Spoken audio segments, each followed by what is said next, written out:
How you doing, everybody? Tim Drudge here once again for the final time in video form this season for Toronto FC, doing, of course, my View from the South Stands video blog. Enough of the hat. Excuse the bad hat head I got here, but this was a really nice piece of swag that TFC were gracious enough to give out to, I think, 10,000 people today at BMO Field.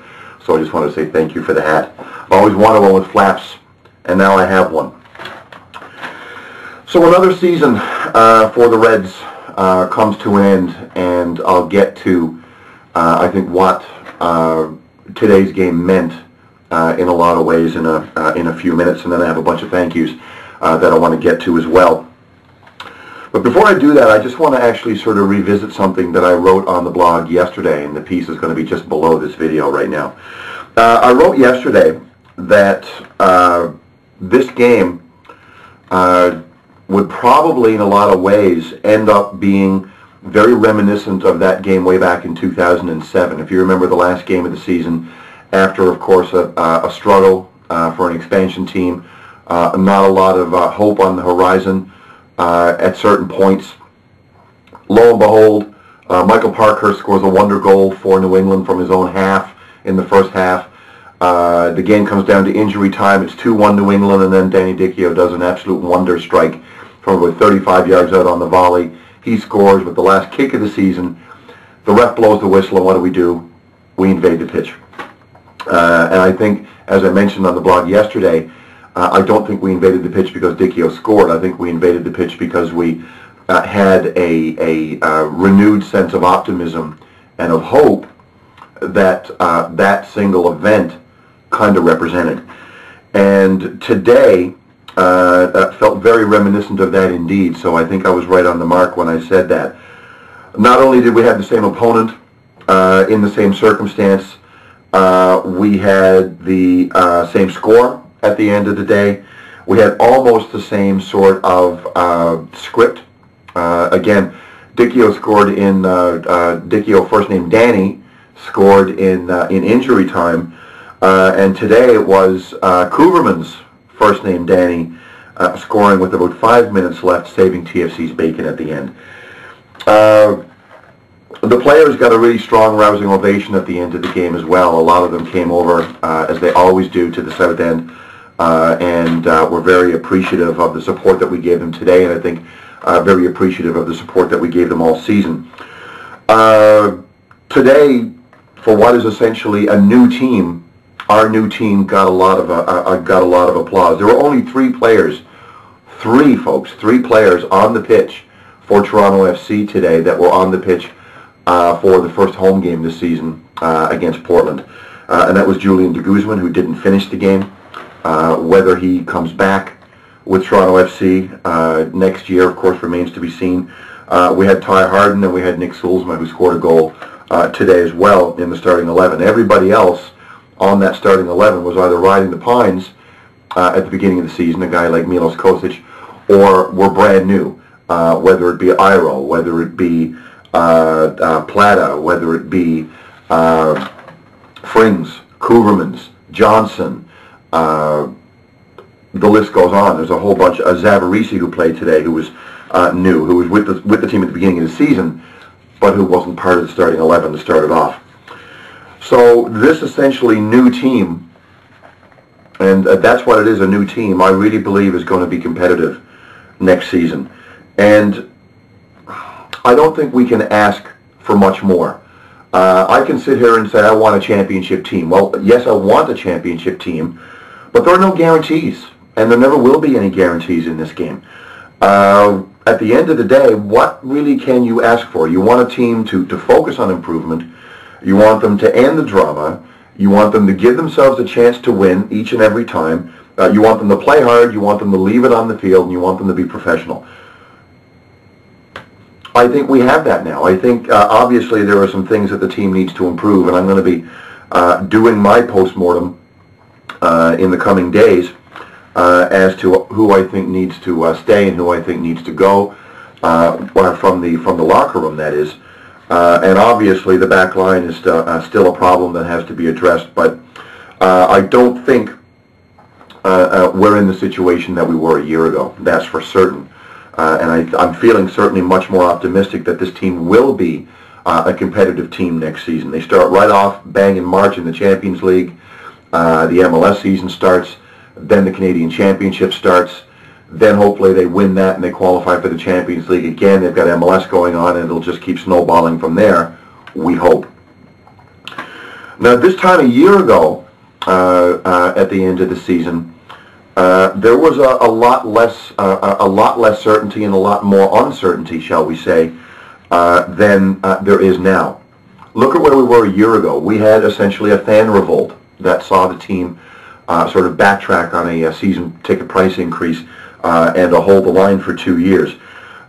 We had disappointment upon disappointment upon disappointment on the pitch. We had the Dero cut me a check business. We had a team that was essentially blown up completely at the end of the season, and we had 100 days, over 3 months, with no head coach or management team in sight. So not exactly an optimistic offseason. But where are we a year later? We've got a team that's qualified for the knockout stages of the Champions League.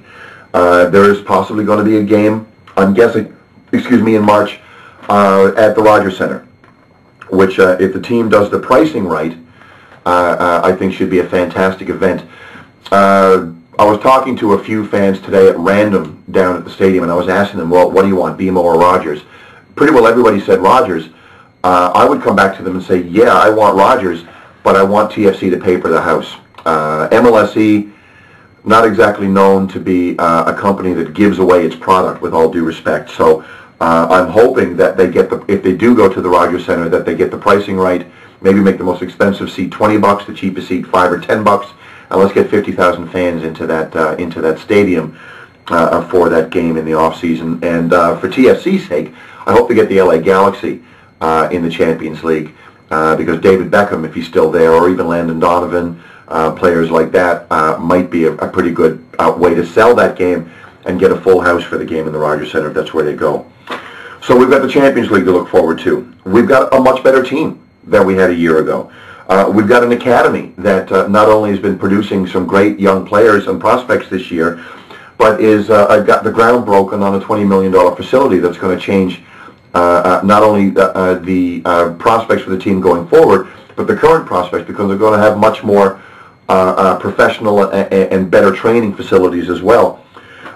We've got a better coach, I think, right now at the end of the season than we had at the start. We've got a team that doesn't need to be blown up this winter. Yes, they still need some pieces. They need more depth, as does everybody. They need some help at the back, and I think they're going to get that help at the back in the off-season. But I don't think we're in the state that we were this time a year ago. So that's it. TFC finishes the season out of the playoffs, but they finish the season on a strong note with a nice game today, a nice come-from-behind, feel-good result, a little bit of deja vu from 2007. And, of course, we've got that fabulous result in Dallas this week that's led to the Champions League this coming March. So I want to say thank you right now to a few people in particular that have really helped me in the last year bring this blog to you. And I want to actually take a moment before I sign off in video form for the rest of the year to actually thank them. I want to thank two people in particular at Toronto FC. That would be Paul Byrne, Director of Business Operations, and Mike Massaro, the press contact, who've been really excellent and very helpful to me this year. They've given me a little behind-the-scenes access. I got to a few training sessions. I got some interviews with players early on in the season, and I wouldn't be able to do any of that without their assistance. So I really want to give them a heartfelt thank you and my gratitude for the work that you do. Scott McKenzie at the TFC Picks website, who without him I wouldn't be doing the blog in the first place. Scotty, you're a great friend.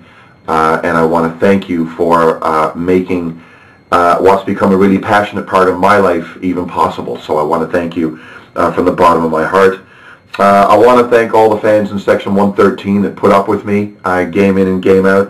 And I really want to thank especially all my friends in U Sector, the Red Patch Boys, and the North End Elite, the really strong supporters culture that's sprung up around this group. I count friends and brothers in all of those groups, and I want to thank you all for your comments, good, bad, and indifferent, over the season that sort of kept me going, and I really appreciate that. And of course I want to thank you, the viewer/reader, as well. I don't do this for the money. Believe me, I wouldn't be using a cheap camera and doing this in a one take if I actually was in it for the money. I'm just in it because I have something to say and I want to share it with you, the viewer and the reader, and I want to thank you for giving me the impetus to keep going. Now I won't be doing any more videos, of course, over the holidays and over the off season until the Champions League match next March, and I'm quite hopeful that that's going to be a victory podcast, a video blog, I should say, to actually celebrate TFC maybe getting to the semifinals. Who knows? But of course, there'll be lots of TFC content in the off season. We've got the expansion draft coming up. On Halloween, I take it, we've got the Champions League draw taking place.